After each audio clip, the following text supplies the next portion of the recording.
মার্কিন যুক্তরাষ্ট্রের তৈরি F-14 টমক্যাট একসময় ছিল যুক্তরাষ্ট্রের নৌবাহিনীর প্রধান যুদ্ধ বিমান।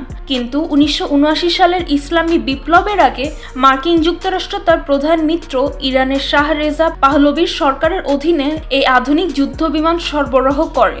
পরবর্তীতে মার্কিন নিষেধাজ্ঞা ও যন্ত্রাংশ সরবরাহ বন্ধ হওয়ার পরও ইরান নিজস্ব প্রযুক্তিতে এই যুদ্ধ বিমানগুলোকে আপগ্রেড ও রক্ষণাবেক্ষণ করে একটি কার্যকর ও বিপজ্জনক যুদ্ধাস্ত্রে পরিণত করেছে। আজ এই F-14 টমক্যাট শুধু ইরানের আকাশ প্রতিরক্ষার মূল স্তম্ভই নয়, বরং ইসরায়েলের মতো আধুনিক প্রতিপক্ষের বিরুদ্ধে একটি বিপজ্জনক হাতিয়ার। এই রিপোর্টে বিশ্লেষণ করা হবে কিভাবে ইরান এই যুদ্ধ বিমানটিকে একটি কৌশলগত সম্পদে পরিণত করেছে এবং কেন এটি ইসরায়েলের জন্য একটি বাস্তব হুমকি।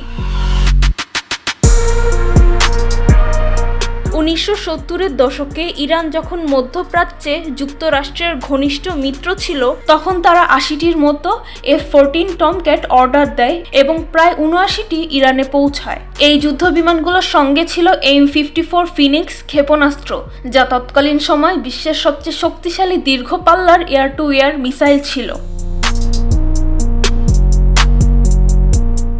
1979 সালের পর যুক্তরাষ্ট্র সব ধরনের সামরিক সহায়তা বন্ধ করে দেয়। অনেকেই ধারণা করেছিল ইরান এই আধুনিক প্রযুক্তি রক্ষা করতে পারবে না, কিন্তু ঘটল বিপরীত। ইরানিরা নিজেদের প্রযুক্তিবিদ, প্রকৌশলী ও পাইলটদের সাহায্যে F-14 এর রক্ষণাবেক্ষণ, খুচরা যন্ত্রাংশ উৎপাদন ও আধুনিকায়ন শুরু করে। সময়ের সাথে সাথে তারা রাডার, কমিউনিকেশন সিস্টেম এবং অস্ত্র বহন ক্ষমতা নিজস্ব প্রযুক্তিতে আপগ্রেড করে। বর্তমানে ইরানি F-14 গুলো শুধু পুরাতন মার্কিন প্রযুক্তি নয়, এগুলোতে রয়েছে ইরানি উৎপাদিত রাডার সিস্টেম, বাভার কমান্ড, কন্ট্রোল সংযোগ ও দীর্ঘ পাল্লার আকাশ প্রতিরক্ষা নেটওয়ার্কের সাথে সংযুক্তি।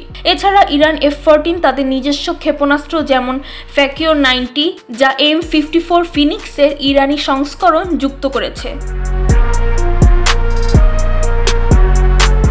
ইসরায়েলের প্রতিরক্ষা ব্যবস্থার মূল ভিত্তি হচ্ছে আয়রন ডোম ও ডেভিড স্লিং, কিন্তু এই সিস্টেমগুলো মূলত ক্ষেপণাস্ত্র প্রতিরোধের জন্য।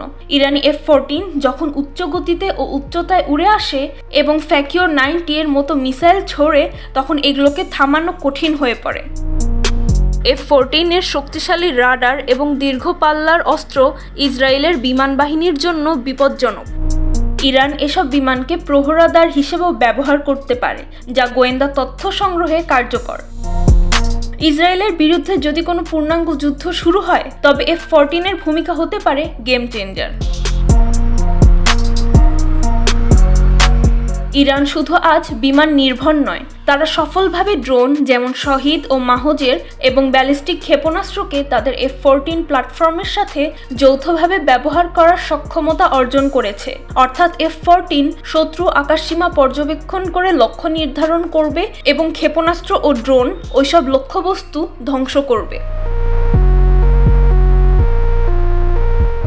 ইরানে F-14 শুধু একটি যুদ্ধ বিমান নয়, এটি একটি প্রতিরোধের প্রতীক। মার্কিন নিষেধাজ্ঞা, যন্ত্রাংশের অভাব, প্রযুক্তিগত প্রতিবন্ধকতা সব পেরিয়ে এটি আজও আকাশে উঠছে, বরং আক্রমণ করার ক্ষমতা রাখে। ইসরায়েলের আধিপত্যবাদী মনোভাব এবং ফিলিস্তিনের বর্বর হামলার বিরুদ্ধে ইরানের প্রতিরোধ নীতিতে F-14 একটি ঐতিহাসিক অস্ত্র।